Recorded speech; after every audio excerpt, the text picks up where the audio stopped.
So before we get stuck into it, I started downloading KiCad. Just Google KiCad and click the first link. And I think I just click download and choose whatever OS you're on. So I'm just on Windows. And just click the CERN one, I think, the 64-bit CERN. Was that your question? There was like an unstable release or something like that. I think just click this stable release. This is the one that I'm using. All right, let's get stuck into the workshop series. So this is the first workshop for Aries this semester.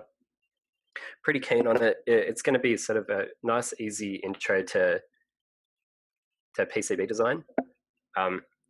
With the goal over the course of these couple of weeks is to design a flight computer.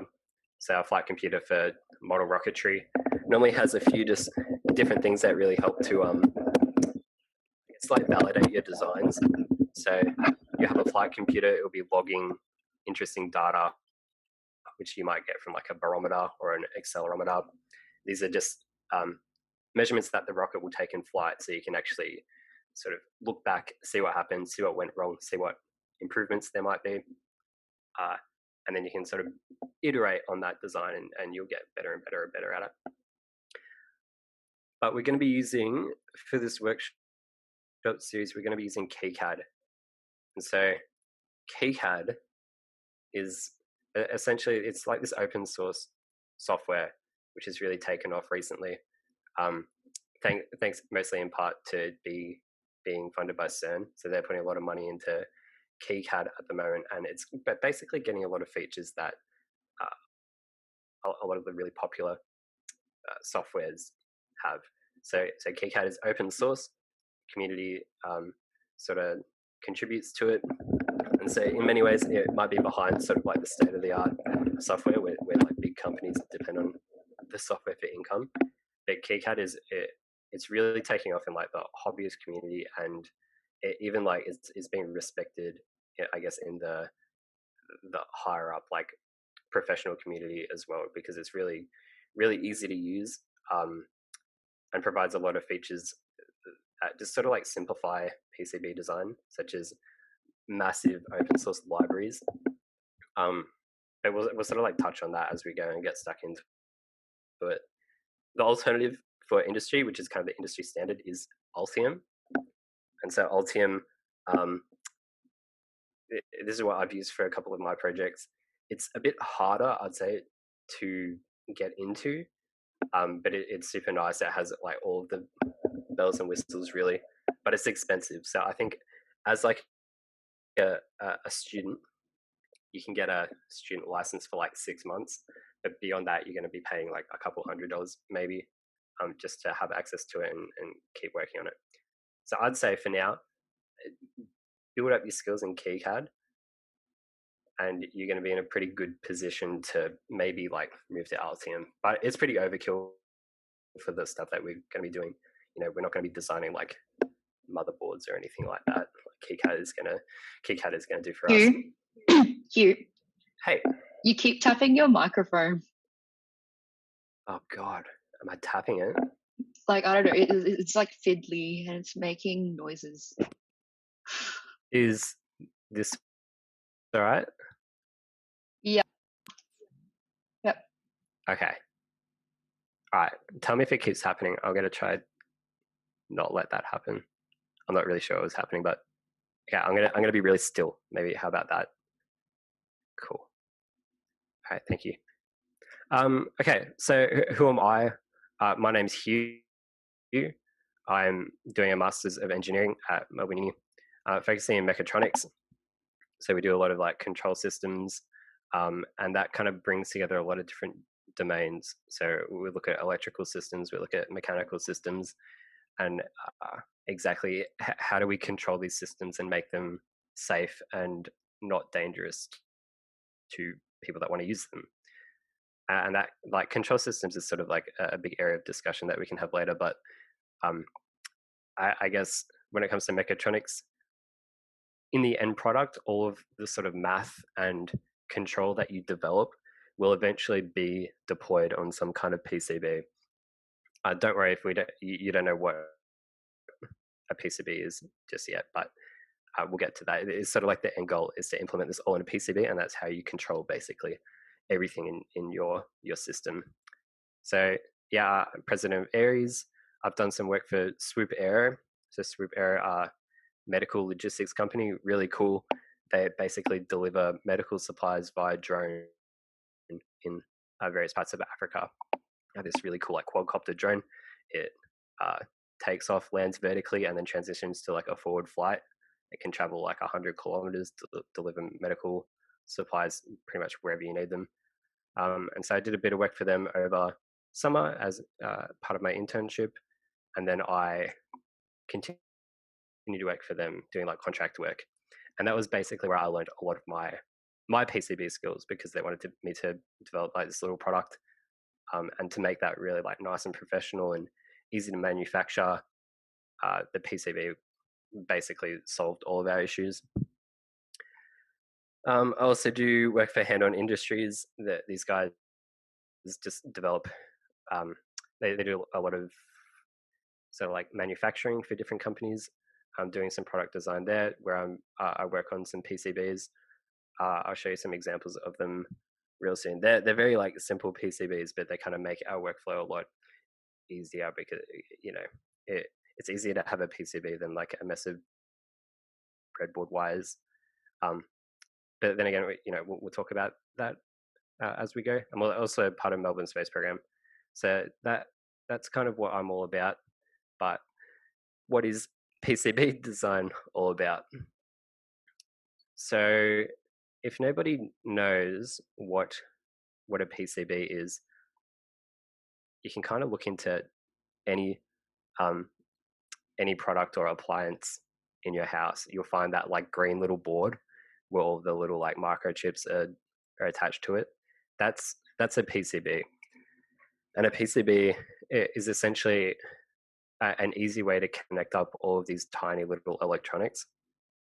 So basically, these are designed layer by layer. You pour copper along these tiny little traces, and these copper traces act as the wire between different components. So typically, when you set some sort of electronic system up, you'll have wires connecting them all. But when you get to bigger and bigger projects, that's just not really feasible. It's just going to be very messy, and if one wire gets unplugged, then how are you ever going to find that? So a PCB is basically a solution to that problem, and you can get more and more complex as you go.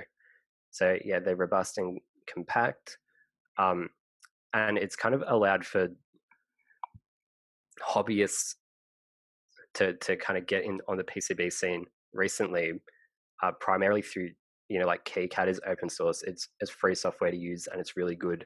So people have been able to start designing on there. And manufacturing has gotten cheaper over the years as well. So at the moment, basically what we're going to be doing as we design our flight computer, towards the end, the whole idea will be to get these boards manufactured and then shipped to the people that design them. And honestly, it's so cheap. I think the website that I've had a few designed at or manufactured at, it's about $2 for 5 boards. So it's just like shipping is always more expensive than actually having these made. So prototyping it is basically worth doing prototyping on PCBs these days, just because it's so much nicer and less hassle than anything else. So like when it comes to hobbyist electronics, I definitely think this is a good place to start. And once you kind of dip your toes in, like the sky's the limit when it comes to PCB design. It's a rabbit hole once you start going down it. But for a lot of the simple things, even that, like PCB design is really a good solution for the simple things. So even like people that aren't necessarily trained in electrical, I think there's still value in learning PCB design, just because you can kind of go to a company and be like, hey, look, this is all of the stuff that I can do. How about once we have this solution, I can just like whip up a little PCB for it. And it's just like that kind of closure to a lot of the projects that I've sort of faced in my working life. It's just sort of like a nice little thing to tack on at the end and just provide them like with a really nice solution. But yeah, not everybody does it because it's quite hard to get into initially. So I'm sure some of you have maybe like heard about PCB design, but you just like don't really know where to start. There is like a large barrier to entry, but once you kind of hop over that, things get quite easy to it. So it's quite hard to get into. Then you kind of plateau. It's quite easy to do most things, but then to do complicated things again, it's going to be like another massive jump to get really good at all the different details and complexities of PCB design. But basically, we're just going to get over that initial barrier to entry, and we'll kind of sit in and see what you guys want to achieve out of it. So here's 2 examples of PCBs that I've designed before. So this one on the left was for Swoop Aero. Essentially, this is like a battery management system for this like little utility that Swoop Aero want to use to survey landing sites. So their drone essentially needs a pretty good GPS coordinate to know where it wants to fly to and where it wants to land. And so essentially what I developed was a box that you can put in a place that you want the drone to land. It'll hone in on that location with its GPS very, very accurately. So we can get, like centimeter accuracy, assuming that we have like a base station around, but you can get incredibly accurate with this, and then use that to land the drone. So essentially, this was my first one ever. This is quite an early prototype of that design. It's very ugly, not finished. I think I've learned a lot from there, but this is basically where I garnered a lot of my skills when it comes to PCB design. And then this is one that I did recently. It's very simple. You can do a design like this. Essentially what this is on some microcontrollers, you have a little sensor that will tell you what voltage level is being applied to that pin. And essentially this is something that will calibrate that sensor. So, if you're reading like 1 volt, the microcontroller might say, oh, I'm seeing like 0.7 volts. But when we calibrate that, we can get it to read the right thing. And so this design here, once you kind of get over that initial barrier to entry, this would take an hour tops to design, and you get it manufactured for cheap. You solder parts to it, and that's it, really. And that will save you. I don't have an example of like what the breadboard looked like right prior to this, but this is just like so much nicer than the alternative. Cool. Yeah, I have some questions, Hugh. Oh, my chat's missing, that's why.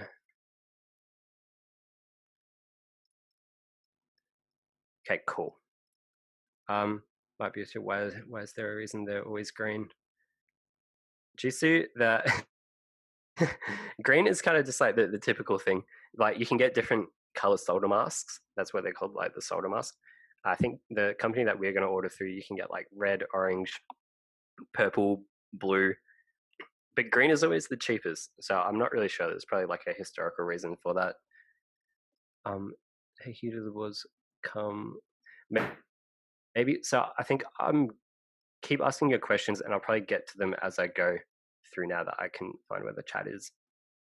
And maybe at the end we'll have like a big Q&A. But keep posting your questions in the chat, and we'll get to them.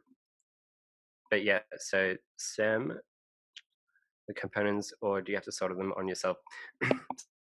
So the company we're going to order through, if you choose parts from their library, they will actually assemble it all for you, which is really nice. But the problem is that sometimes the part that you want isn't part of their library. And so the whole like PCB assembly is a whole nother beast when it comes to, putting surface mount components on with a soldering iron. It's kind of like, it's a skill that you kind of gain through experience. I think that's probably a really good topic that we'll talk about at some time throughout the semester. But that's a good point. You know, you can get them assembled, but sometimes you do have to assemble it yourself.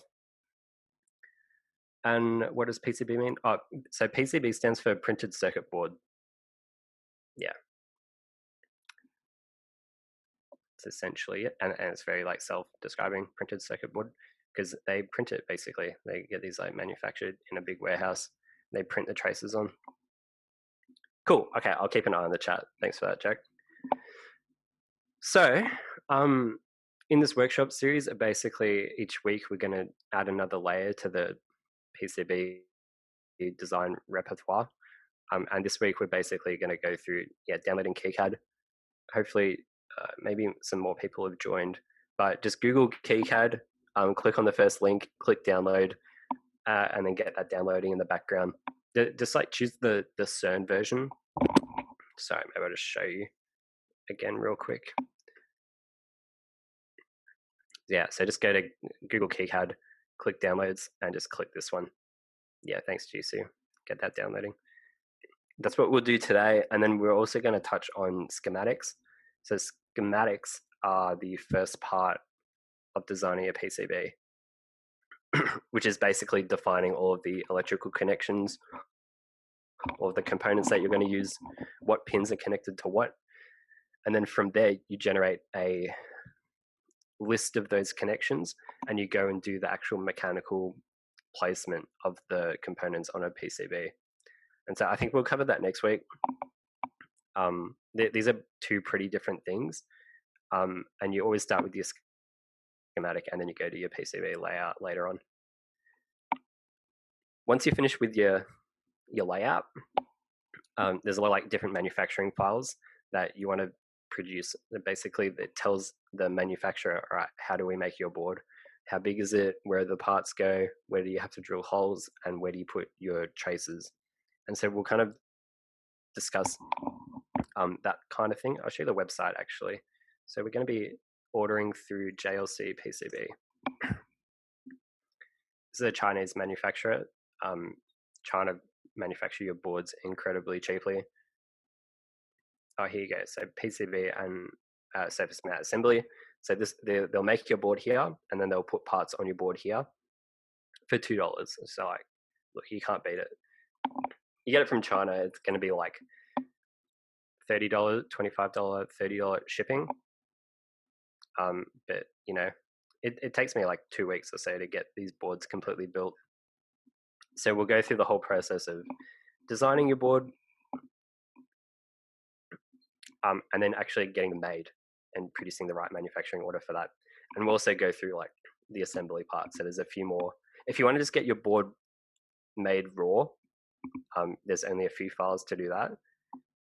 But then also to do the assembly on top of it, we have to generate a few more files. And so we'll go through that process.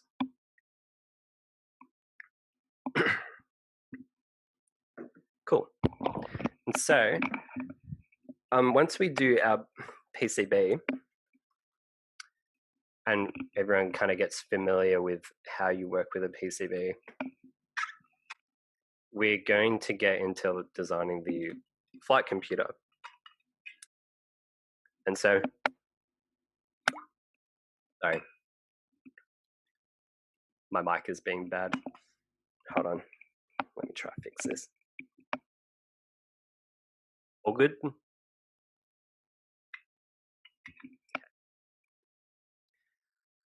Yeah, okay, so yeah, we're gonna manufacture everything, and then we're basically going to be working with STM32s. These are little processors that you can program very easily. They provide a lot of programming, processing power, and a lot of peripherals. So basically we can attach a lot of different sensors to them.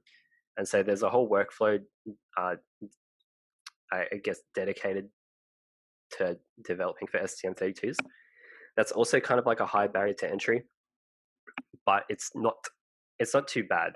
And if you can get familiar with programming for an STM32 and using this workflow, then you can pretty much, it's probably the easiest way besides Arduino to start programming your own PCBs. And so once we get to there, we're going to spend a lot of time figuring out how to program these things, what exactly we need to do, to get like a flight computer working. So it'll be kind of like a little case study, I guess. Yep.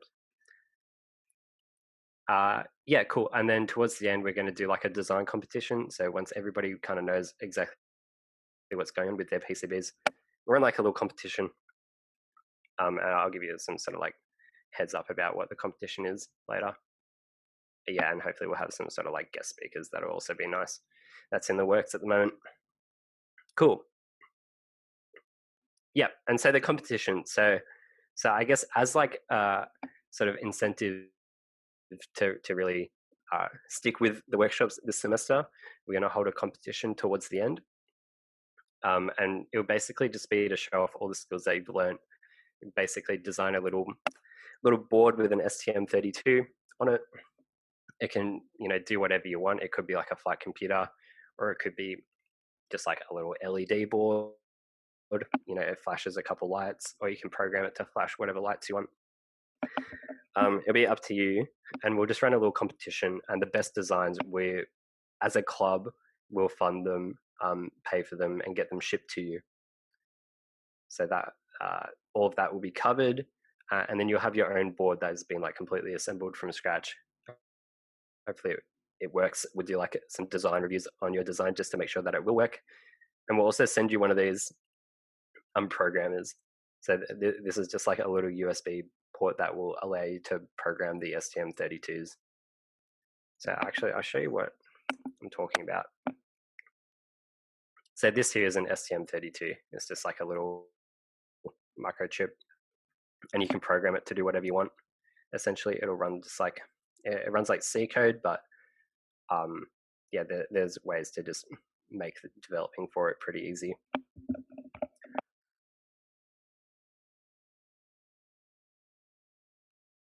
Yeah, and we'll run a little design competition. So that should be pretty fun. And it's worth sticking around and sort of learning all the skills, because not only will it sort of allow you to potentially make your own flight computer towards the end of the workshop series, but it'll be kind of like fun to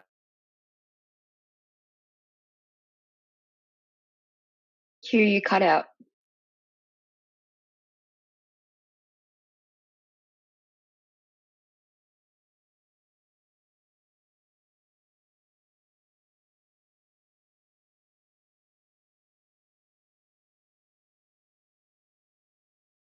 Yeah. Anyone else here? Nah. Is gone. Yeah. Am I still going? Hold on. Oh, you're back. Switching internet. You're back, yeah. Okay, hold on. Give me 1 second. I love Starlink. the Wi-Fi name. But how do you pronounce it is the question. Do you pronounce it? Am I back now? Yeah. Yeah. Okay, cool. Okay. First time doing this, so there's going to be a couple bumps, but hopefully the points get across. Sweet. Anyway, hopefully you didn't miss much, but essentially, yeah, it'll be good for you to design something from scratch. You can program it and then just show off, hey, like, look, this is something that I've done completely on my own. Yeah, cool. Okay, so that's sort of like the intro to what this workshop series is going to be all about. I've got like links here. If you're not a member, sign up. Membership's free, and then we can get you onto the Slack where we're going to be talking about a lot of this stuff. And when you guys start designing your own PCBs, we can have like discussions on there about, hey, like, what's the best approach to do this? We can have a thread talking about all of the different ways to do different things. And it will be a good time. If you guys want to like spam the membership link, that would be cool. Or I can do that. Legend. I think everyone here's a member anyway, but for the video.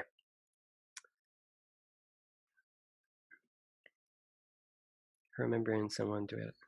Yeah. Cool. Okay. So if you guys have any other questions, like keep posting them. Hopefully I'm not missing any. But let's get into PCB design. And so hopefully your KiCad is downloaded. open it up and you should just come to a sort of page like this. And the first step to creating a PCB is to make a new project. So you can just click up here, click new project. I've already started working on our first workshop, but maybe just name it Aries Workshop and we'll just call it LED project. Let's create a new project like that. Once that happens, you should just have this like little project file here. It's a KiCad project. And this is kind of like your central hub for all your files within the KiCad project. The only things that we really need to worry about most of the time is this schematic file and your PCB file. So the way PCB design software generally works is you'll have these two different things separated out. Same thing is in Altium, you'll have your schematic file and you'll have your PCB file. And basically, you always want to start with your schematic. This is where you're going to put all of your components, define all the electrical connections, and then we're going to go over into our PCB and hook everything up. So there should be like a default schematic here. Just double click that and you'll come up to this page here, which should be just empty.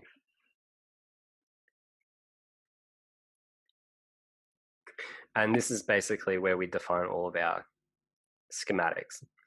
And so each of these parts here, these are components or schematic, like schematic symbols, I guess that's what you call them. And these will represent, one component on your board.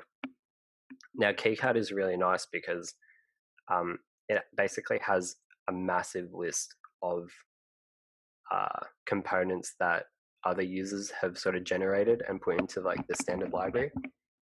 And so you'll be pretty hard pressed to find parts that don't exist in the library and that are like pretty popular to use. So the way that we generally start out will be to put some components in here and see exactly what we want to do. Now, I guess a good way to sort of demonstrate how to start a design is to start with like a really simple design. And so basically a really simple PCB circuit is basically just you plug in a battery or 5 volts into the board and it makes an LED light up. So that's kind of like the most simple kind of circuit that you can do. And so we'll kind of replicate that there for the moment. So to make that, we need 3 components really. We need a plug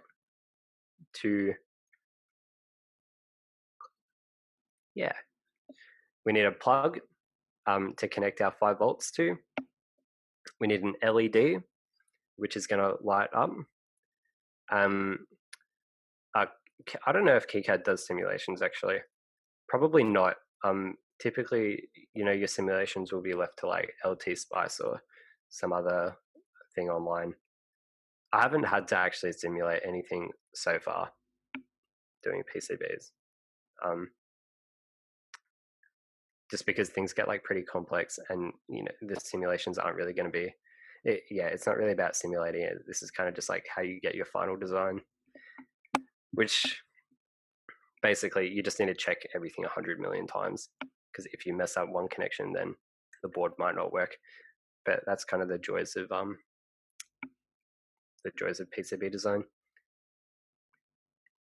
Anyway, really simple controls. Left click to like select things, and you use like your mouse wheel. I just click in my mouse wheel to like move around the schematic.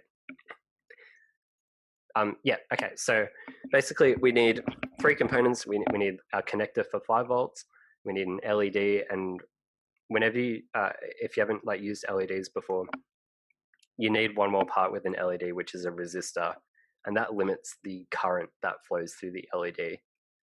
Essentially, the way that LEDs work is once you hit a certain voltage called the forward voltage, it's meant to act like, I guess, like a short circuit. So all of the current is going to rush through here And if you don't have something to limit how much current is flowing through the LED, you're going to draw too much and it's basically going to break something. But we'll discuss how to like pick these values and exactly what's going on here after we show you how to put things into the schematic. Okay, so we have 3 parts. I guess I'll write them down. Where's my text button? So this is where all of your, like your utilities are, your tools, and you can just click on the text. This is how I kind of organize things. So we want a connector, we want a LED, and we want a resistor. So you can just write them in here, press OK, and then it should kind of follow your mouse around, and we can just click anywhere. Cool. So now let's find these 3 things and hook them together. So here, this button here is how you place the symbol. Once you click that, it'll basically be on your mouse tool. And then you choose where you want to put the symbol. So you can just click on the schematic. Once you click it for the first time, it's probably going to take a minute to load because it'll load all of the KiCad libraries. Now, looking down here, this basically has giant lists for pretty much every component that you would ever really need. It's really nice, but you know, if there are parts that aren't in the library, there's ways to generate the symbols and the ways to generate the footprints, but we won't worry about that for the moment. So up here, the first thing that we want to put into the schematic is a connector. So basically I just like search connector here, or just type in CRNN, short for connector. And I like these generic connectors. So you can see here, this is what the schematic's going to look like. Yeah, pretty generic, but that basically it is really easy to work with. You can use other connectors. So there's a lot of different like schematics that do the same thing. I think the generic ones are sort of the clearest, but it's up to preference really. There's mounting pins, shielded connectors, USB interfaces, but let's just use the connector generic. Now, when we connect something, we want to put in, how's it loaded for you guys? Maybe when you click in, make sure you're connected to internet, and maybe when you first click in it, it says like to load the standard library. Yeah, click default library when you download it, something like that. Cool. So now you click it, and then it's going to be in your schematic here, and we can just click wherever we want to put it. So there we go. Yeah, when you're connecting power to a circuit, you need 2 things. You basically need your power source. So this might be like 5 volts or 3.3 volts, something else. And then you want to connect ground as well. So that will allow like a path for your current to come all the way back into whatever is providing the power. So that's our first part. Now we still have this like place symbol tool selected, so we can just click again and search for like resistor this time. So there's like a whole bunch of different schematics for resistors. I usually like using the small ones, but we can just click R here. So this is a nice resistor symbol, and we can just chuck that anywhere.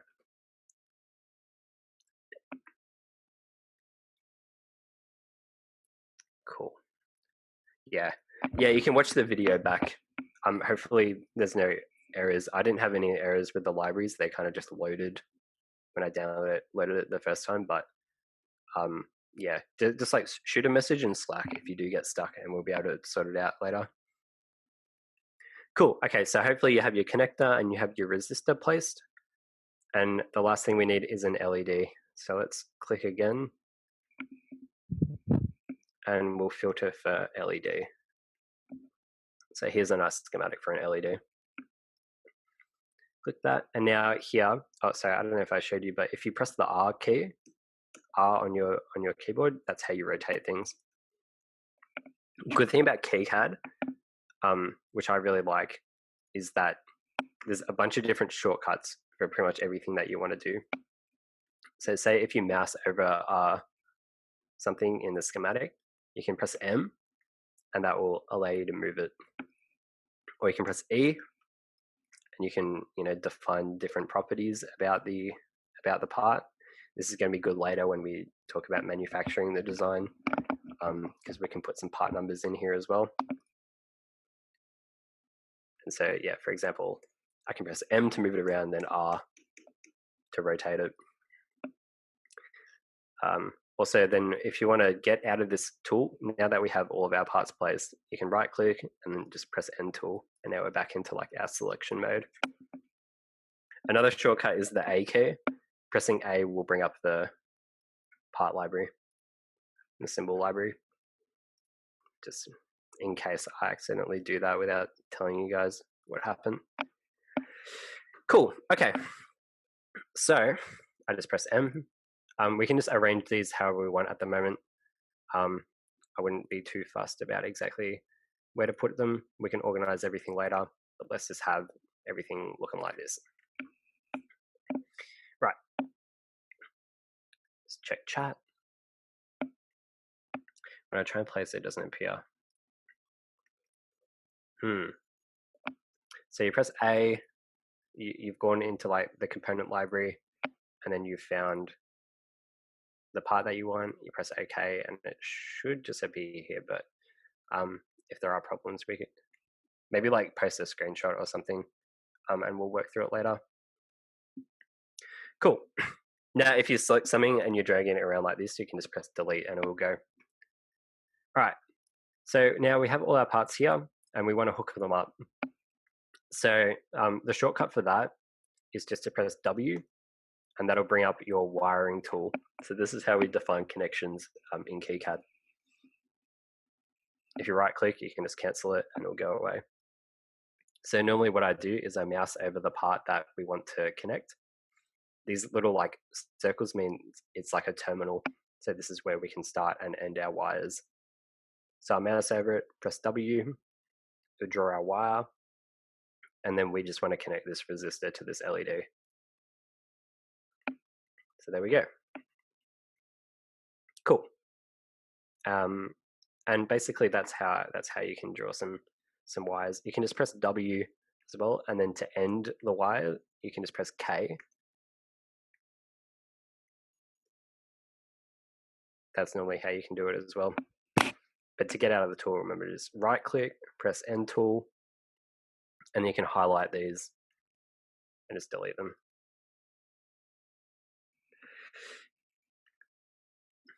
Right, so now that we have the resistor and the LED connected, after the current goes through the LED, we'll want to tie this to ground. And so that's going to like provide a return path for our LED. And that's going to go back to like whatever is powering our system. So the way to do that is I'd mouse over this, press W, and just draw a wire out like this. Click, double click, and that will also end the wire. And we'll just like do it like that for now. Right click and end tool. So the next part is defining our power symbols. And so for this, I guess an easy thing to do is just power your systems from 5 volts. There's usually like a 5-volt line coming out of like an Arduino or Raspberry Pi. So if you have any of those lying around, then once we build this circuit, it'll be really easy to hook up, and you can see if it works. So we'll use 5 volts, and we want to put a ground terminal here. So if you click this here, this is going to be like a power port, a power symbol, whatever it is. Click that, and then click anywhere on the schematic, and it's going to bring up this big list of your power symbols. And so these are my recently used, so I'll probably just search ground, and you get this little ground symbol. Click that, and then just place it there. Right click and end tool. Cool. Now, what we want is to provide power to this as well. So up here, we want to have 5 volts coming down. So click this again. And this time, you can probably just search 5 volts. Yeah. And then we have this symbol, place it there. So what these are, these like little power ports here, these are defining nets. And a net basically says, all right, wherever we have like a +5 volt symbol, we're going to connect all of those without wires. So this connector over here, basically we want to say, all right, our 5 volts are going to come from this terminal, and we're going to have a ground connection here. So the way to do that, I'd press W to bring up our wire. Oh, sorry, right click, cancel. Put your mouse over the terminal block here, press W, and then just draw like a line up like this, just to make it easy to access. Do the same thing down here. Remember, you can double click to end your wire. Cool. This will just keep things organized. Now, we want to do the same thing as before. So we're going to say, all right, this connection here is going to be 5 volts, and this connection here is going to be ground. So we can go to our power port. It should be in recently used, but remember, you can just like search for it, 5 volts. And we'll put that there, and then just click again, and we'll put our ground in.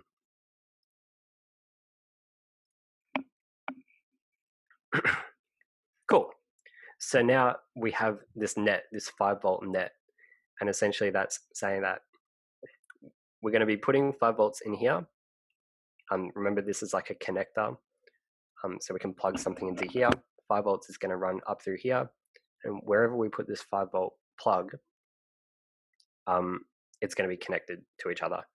So 5 volts is going to run through here, through this resistor, across the LED, which is going to turn on, and then the current is going to come through the ground, back up through the ground here. It's not technically right, but imagine we have like an Arduino or some other like circuit here. We're basically going to define all of our grounds to be the same.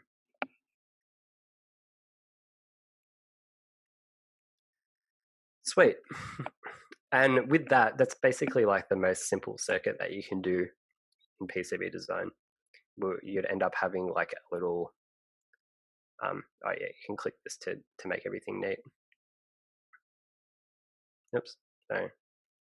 Click, click. Just click around the outside. There we go. Right. Yeah, and so now we've defined a schematic for pretty much the most simple thing that you can do in KiCad. We're going to get our power coming through here, busting through here, LED is going to turn on, and that's basically how it works. And then when you unplug the connection, the LED is going to turn off. Yeah, as I said, LEDs are a bit weird.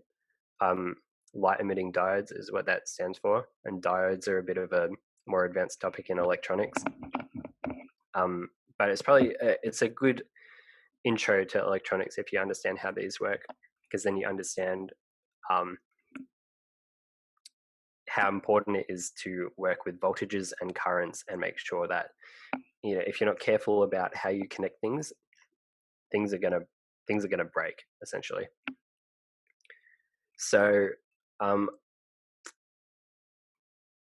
what we can do next is actually look at a real LED that you can order on JLC PCB. We're going to look at its data sheet and figure out what its forward voltage is. Once we know the forward voltage, I guess I'll explain it as we go, but basically the whole goal is to figure out what resistance does this resistor need to be to limit the current that's flowing through here. Because in the schematic, this is kind of where you define all of your resistances, all of your capacitors, all of your components, and basically what components you're going to use. And then that makes your actual PCB design pretty easy, because then you just chuck everything on, and then it's a matter of routing things. But let's talk about this real quick. So if you want to search up JLC PCB.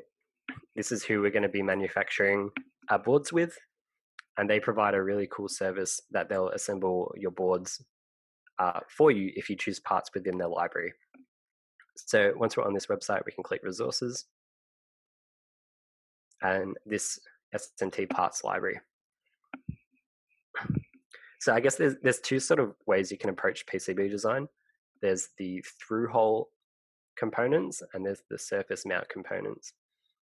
So if I go back here, you can see this board here. How do I zoom in? Can't. Okay, so this board here has holes, and these holes are where you buy components that have like little legs, and they stick through the PCB, and when you solder it, it'll hold it in place within that hole. So this is called through hole, and then there's the other kind of philosophy, which is surface mount, where you just have a bit of exposed copper, and the part sits exactly on the board. There's no legs that stick through. Through hole is really easy to assemble yourself because you just put the parts through and then solder it. But surface mount is kind of where the skill of assembly comes in, especially when you're working with really tiny parts with a lot of different pins. It can get really difficult. And so to kind of reduce that complexity, you can get it assembled with JLC, which is super, super, super nice. They have a massive parts library, and what we're looking for is an LED. So it might be, yeah, we can click here. And then we want to go to our light emitting diodes. And a good option for this kind of thing.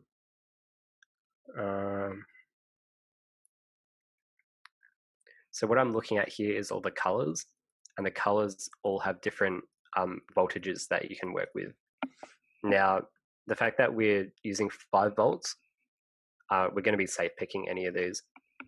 So as part of JLC PCB, they tell you how much stock they have. Normally you just want to pick something that has a lot of stock, which just means that obviously they have a lot of stock because a lot of people are using them.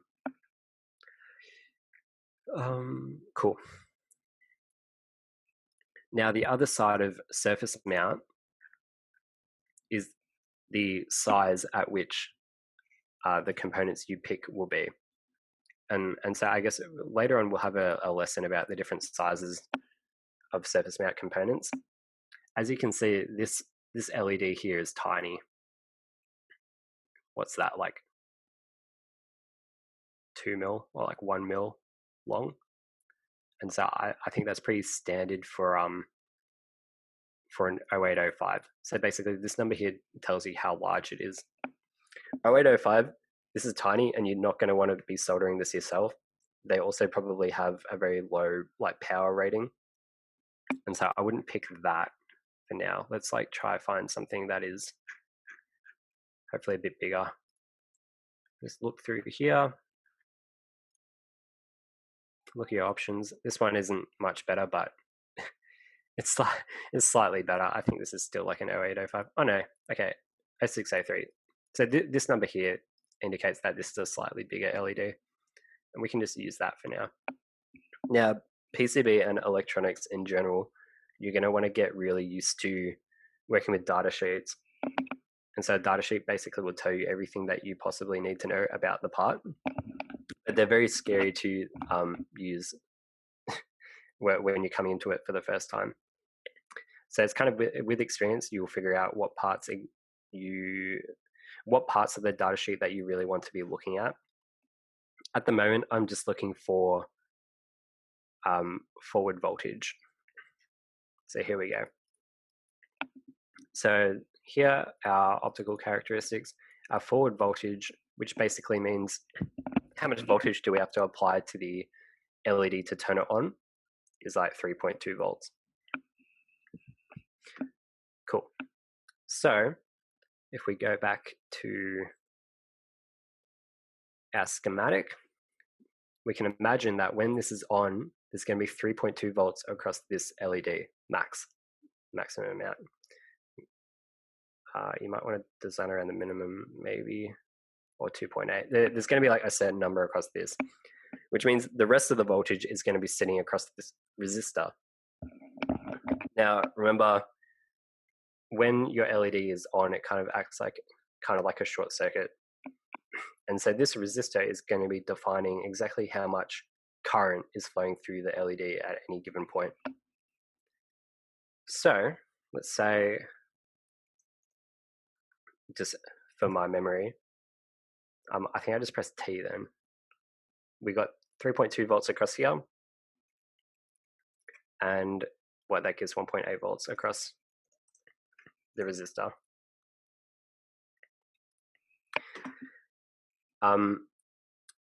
So now this resistor value, we have to pick it so that there's not too much current flowing through the LED. Now, the data sheet for the LED is going to tell you how much current it can handle before it's going to basically fry and explode. So let's go back and look at this.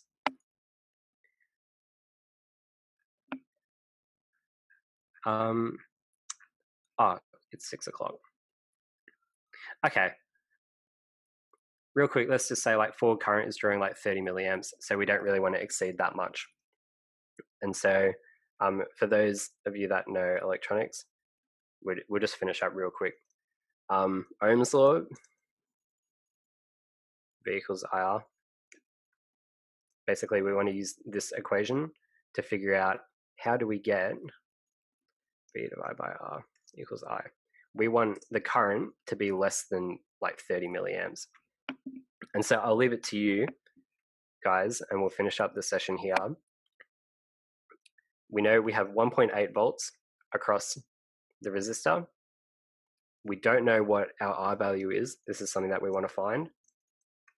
And we want this to equal less than 30 milliamps. So let's say like 15 milliamps. And we want to pick a resistor value that is going to give us this equation here. And then we should be safe to not destroy the LED. Cool. All right. Well, that's kind of like a really rough, scattered intro to schematic design and like an intro to electronics in general. Thanks for like sticking around. Might have been all over the place, but as we go, it's definitely going to get a lot more focused into exactly what we're going to do, which is the flight computer. So we're going to start small with this. We're going to start talking about the different ways to power different systems, how we define and choose which components we need from JLC PCB, and then we can start looking at actual PCB design and then programming our controller and controlling our microprocessor, which is going to be the STM32, which I can show you real quick. It's pretty complicated, but it's just an example of something we're going to be working with. So this is our goal towards the end of the semester, to use a schematic which uses parts like this, and it's basically going to control our rocket. And that's the plan. So hopefully that wasn't too difficult to understand. Please, in Slack, just like bring up any question, any and all questions. You can message anyone on the committee or just send it to the workshop channel. I think we'll start like a PCB channel on Slack as well, just so we can, people can talk about their own projects, and we can kind of help you out there. But that's pretty much it for this week, and we'll jump on to